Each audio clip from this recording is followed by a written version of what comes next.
بسم الله الرحمن الرحیم. په دې ویډیو کې زه تاسو ته د یو دوه خوبونو تعبیر کوم. مار خوب ده. خوب ډیر زیات کتل کیږي. یو سړی هغه خپل زنانه خوب یې لیږلی ده چې زما ښځه وایي خوب کې مار یې لیدلی خطرناک حالت کې. او بل خوب ده وایي زما تره زوی شهید شوی. دا خوب د دواړو خوبونه انشاءالله تعبیروو. که تاسو چینل کې نوي یاست نو چینل سبسکرایب کړئ، ویډیوګانې لایک کړئ، او که خوب هم لیدلی وي نو واتساپ نمبر کې چې هغه د زما چینل کې شته، هغه واتساپ نمبر کې تاسو کولی شئ ماته خپل خوب ولیکئ یا آواز سره ماته ولیږئ او خوب پوره ووایئ، اول او آخر د خوب واضح کړئ او د خوب وخت وښیئ چې خوب څه وخت هم کتلی دا خوب، نو بیا انشاءالله انتظار وکئ او خوب هم تعبیر کیږي. خوب ده وایي تور مار د ښځې د پښې نه مې تاو شوي وي، وایي بله ښځه ورته غږ کوي چې مار دی، وایي دی سخت ډارېږي، وایي چې دننه غوښه کې وي راکشومه یې، وایي نه راوځي، وایي ویده یې همالته ګنګ سي داسې ویده یې دا مار، وایي په تیږه په دا سر یې ووهم، وایي راویښ شي بیدار شي او وتښتي او بېرته وایي راشي زما د پښو لاندې دلته هګۍ وایي واچوي دا مار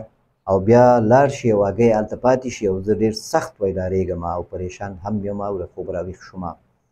نو دا خوب همدومره دې ویلی ده او تفصیل دې نور پکې نه ده ورکړی چې دا خوب وخت څه وخت ده، څه وخت دا خوب یې کتلی. اکثر خوبونه چې هغه د آخر په خوب کې سړي باندې پریشاني راځي، ډر راځي او د خوب نه ویښېږي، دا اکثر خوبونه شیطاني وي، دا خوبونه تعبیر نه لري، دې خوبونو کې خیر او شر نه وي. او که دا خوب تعبیر ولري نو وخت یې صحیح وي، که تعبیر ولري نو تور مار ده. تور مار تعبیر شته په چینل کې چې تور مار په هغه دشمنیانو باندې تعبیر کېږي چې هغه پټ وي، خیانتونه چې انسان سره کوم خیانت کېږي، کوم خبرې انسان پسې کېږي، خیانت کېږي، تهمت کېږي، چې هغه پټ وي، نه پوهېږي چې دا چا دا خبره کړې ده، یو خبره انسان پسې کېږي، یو دښمني وي، نو هغه مسایلو باندې تعبیر کېږي تور مار. بیا که دا مار وړکی وي نو جدا تعبیر لري، که غټ وي جدا تعبیر لري. بیا چې دا بله ښځه ده ته غږ کوي چې په خوب کې د مار د منه ده چې دا ښځه کې ستاسو د فامیل کې غفلت ده او بله ښځه چې ورته غږ کوي نو بله ښځې نه مراد دی نه پېژني، نه وایي چې دا څوک ده، نو دې نه مراد اکثر په خوب کې چې څوک چاته څه یې نه ښکاري یا نه پېژني،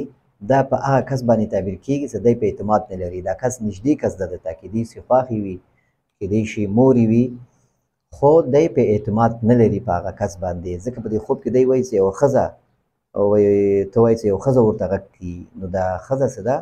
څوک ده، که پېژندګلۍ ده نو ښه تعبیر لري، نو هغه کس باندې تعبیر کېږي چې هغه درته نصیحت کوي، خیر خبره کوي. او که نه یې پېژنې په دې خوب کې دا ښځه څوک ده نو بیا په دې باندې تعبیر کېږي چې داسې کس ده چې هغه د ده خیر خبره کوي خو دی په اعتماد نه لري، دی د هغه خبره نه اوري او اعتماد پرې نه لري، نصیحتونو ته یې غوږ نه نیسي، باید غوږ ونیسي. او بیا وایي چې سخت ډارېږي او د مار چې ده دا دننه غوښه کې وي، د پښې کې د ده د پښو په دننه په غوښه کې وي،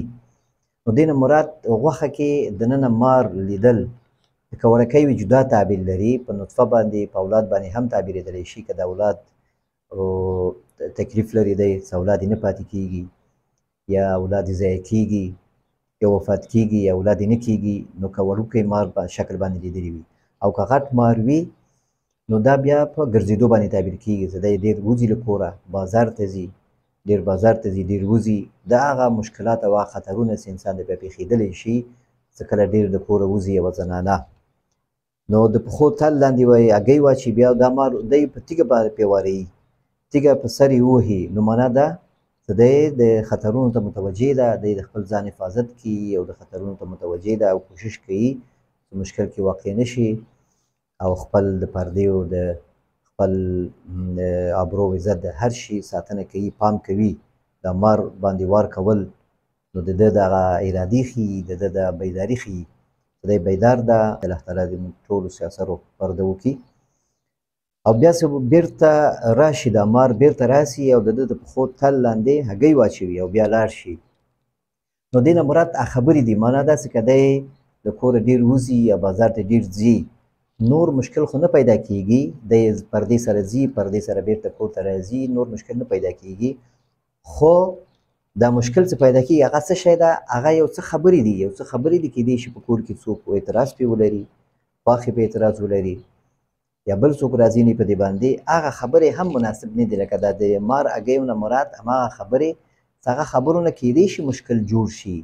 د مار اګی معنا داسې هغه خبرې چې هغه لا پیدا شوي نه دي هغه خبرې نشته خو کیدی شي هغه خبرو نه مشکلات جوړ شي ګنګوسې او خبرې او اعتراض د چا نو ښه خبره دا ده چې د چا اعتراض په ځان باندې پرې نه دي او داسې کارونه کې چې هغه اعتراض لاندې راشي او همدغسې چې دی اراده لري همیشه د خپل ځان نه د شر بچ کولو چې دا تیږه وارهي په دې مار باندې د ده دا نیکه اراده ښیي د ده دا عزم او د ده دا حفاظت د خپل ځان او د خپل تقوا او د خپل عزت او ابرو ښیي چې دی ښه پابند ده د پردیو او د اصولو اسلامي اصولو او اجتماعي اصولو پوره کولو خو بیا هم یو څه خبرې یو څه ګنګوسې یا یو څه مخالفتونه یا اعتراضونه کوي نو کوشش دې وکړي چې هغه مسایل هم پاتې نه شي هغه مسایل هم پاتې نه شي د چا اعتراض پاتې نه شي او هر کار چې کوي نو کوشش دې وکړي چې د ستا په اجازه باندې وي کورنۍ په موافقه باندې وشي تر څو څه مشکل او پریشاني ورته پیدا نه شي اول خو ما ویل دا خوب تعبیر نه لري دا خوب که وخت صحیح نه وي نو دا خوب تعبیر نه لري مثلا وخت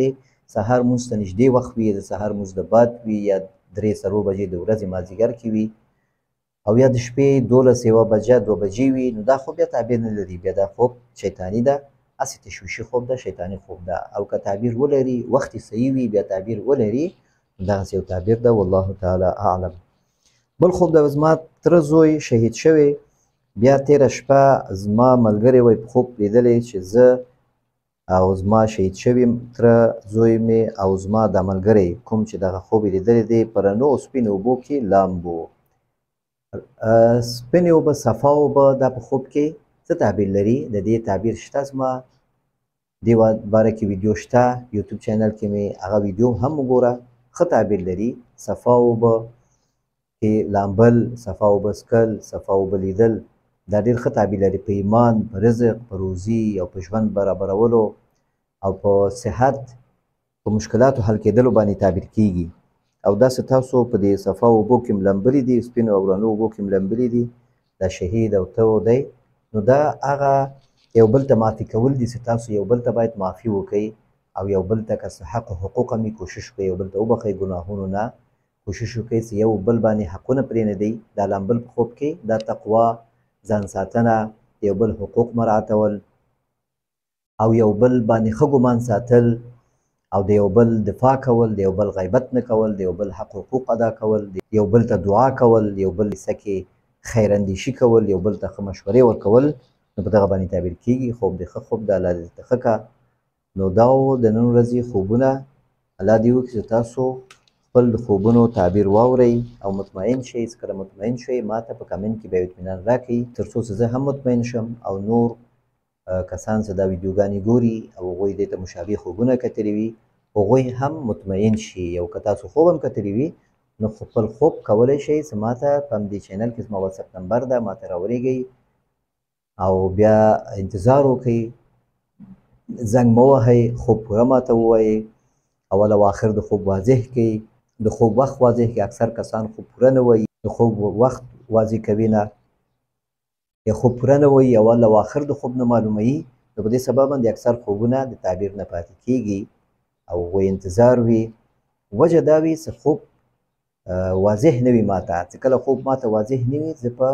هغه خوب کې چې ویلی نه شم نو تر آینده ویډیو پورې تاسو په الله سپارم السلام علیکم ورحمة الله وبرکاته